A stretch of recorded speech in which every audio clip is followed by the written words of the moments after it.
محبة للأهلي.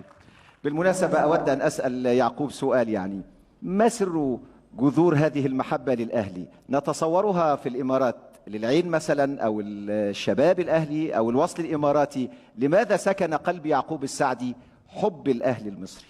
شريف، غالبا لا نسأل عما نحب لماذا نحبه.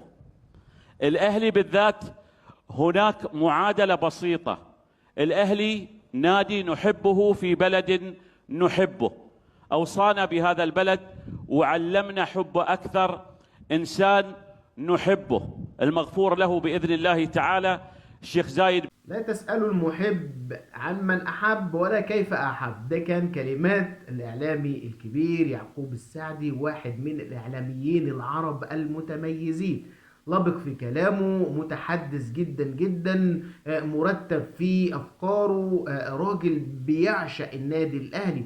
لا تسألوه أو محدش يسأله أنت عشقت النادي الأهلي ليه؟ أنا عشقت النادي الأهلي لأنه موجود في مصر، ومصر بالنسبة لي بلد العشق. فالنادي الأهلي نادي الوطنية، نادي الكرامة، نادي البطولات.